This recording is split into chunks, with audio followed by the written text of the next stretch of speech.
thing is, the central part of this bill was supposed to be about providing direct COVID relief to the American people who are struggling and who need help the most. This bill dished out hundreds of billions of dollars going towards special interests, going towards the military industrial complex, going towards foreign countries, meanwhile saying, here's what's left for you. You get $600. After months and months of tough negotiating, Mitch McConnell, Nancy Pelosi, and the rest of Congress have finally decided to extend some help to the American people. How wonderful. The vote passed 92-6. So what's in the bill? What's in the box? What's in the fucking box? Who gets the short end of the stick? Let's get into it. The COVID stimulus bill is part of a $3.2 trillion government spending bill. Specifically, the COVID relief will give Americans $600 each. $600. How amazing. The bill also contains the following. And keep up with me here. $1.5 million for the Appropriation Committee's Office for Diversity and Inclusion, $26 million for the Kennedy Center, $1 billion for the Smithsonian, $154 million for the National Art Gallery, $167 million for the National Art and Humanities, $40 million to W. Wilson Center. I don't know what that is, but wait, there's more. There's foreign aid too, for some reason. $1.3 billion to Egypt, $700 million to Sudan, $500 million to Israel, $453 million to Ukraine, $130 million to Nepal, $135 million to Burma, $85 million to Cambodia, $1.4 billion for Asia RIA, $25 million for Pakistan, 10 of which are to be used for Pakistani gender programs. What the hell is that? How the hell did that get in the bill? I think I have an idea of what went down.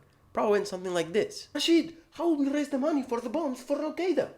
Don't worry, the US government will give to us. Rashid, are you crazy? The US government will give to us? My friend, hear me out. It's for critical theory.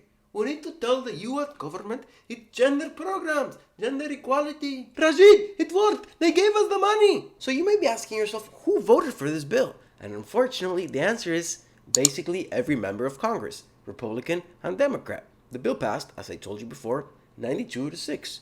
But who are these 6 who voted against it? All Republicans, actually. Blackburn from Tennessee, Cruz from Texas, Johnson from Wisconsin, Lee from Utah, Paul from Kentucky, and Scott from Florida. That's your list of patriots, y'all, in its entirety. And I agree. You also got Tulsi, but she's in the House of Representatives. I saw a tweet by the amazing Alexandra Occasional-Cortex, and I got scared. I agreed with her. I said, could it be Alexandria Occasional-Cortex is saying and doing the right thing? Here's the tweet I'm talking about. This is why Congress needs time to actually read this package before voting on it. Members of Congress have not read the bill. It's over 5,000 pages, arrived at 2 p.m. today, and we are told to expect to vote on it in 2 hours. This is not governance. It's hostage taking. Sounds great, right? Except for the fact that she ended up voting for the bill. And, like she said in her tweet, she didn't read it. Classic AOC. Classic Alexandra Occasional-Cortex. She could have gone the Rand Paul route and said, hey, I didn't have enough time to read it, I'm voting against it. But, let's be real, Rand Paul would have voted against any type of government spending anyway. I think it's important to point out that the House of Representatives has a rule that gives the members of the House 72 hours before having to vote on a bill. Now, every Democrat in the House voted to suspend the rule. Every Democrat, including AOC. Gotta love them. Nancy Pelosi called the $600 you're getting significant. We also have in the legislation direct payments, which were not in the Republican bill, to America's working families. I would like them been bigger, but they are significant. However, when she was referring to the Trump tax cuts, she said that the $1,000 that you were going to get in your pocket were just crumbs. So which one is it? Typical gaslighting Democrat. Excuse me. Typical gaslighting politician. That's better. So let me put this into perspective. Members of Congress make $174,000 a year paid by the taxpayer, of course. Members of Congress and politicians around the country have shut down our economy, putting millions of people out of work, hundreds and thousands of businesses shut down, yet they haven't missed a single paycheck.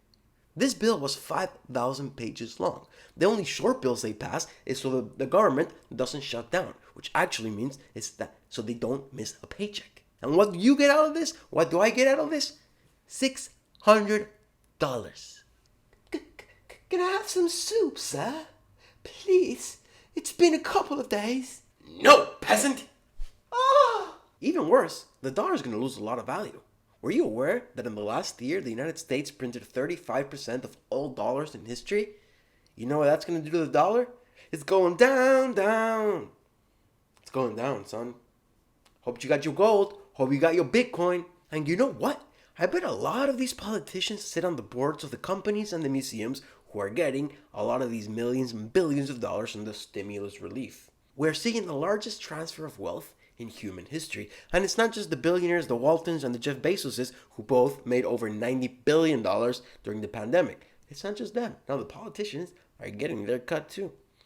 Makes sense to me. Bill de Blasio admitted it the other day. He outright said it. We are trying to redistribute wealth. Check it out. That we needed to profoundly change the distribution of resources. I like to say very bluntly, our mission is to redistribute wealth. A lot of people bristle at that phrase. That is, in fact, the phrase we need to use. Of course, he meant it a little different than the Nancy Pelosi's of the world. Bill de Blasio is a communist. Nancy Pelosi is an oligarch. Hopefully, Trump will veto the bill, but what are the chances of that? Comment down below. Let's start a movement. Republican, Democrat, doesn't matter. Here's the idea. In the next 6 years, we need to replace every single member of Congress, and then we need to impose term limits. That is how you drain the swamp. If you have any ideas, comment down below. But I like that one. Oh, one more thing. For some reason, the COVID relief bill includes a streaming provision. You see, illegal streaming will now be a felony. And to that, I say, I can't wait to be a lawyer and start suing these companies. I've got some good ideas. Thank you for watching. Like, subscribe. See you next time.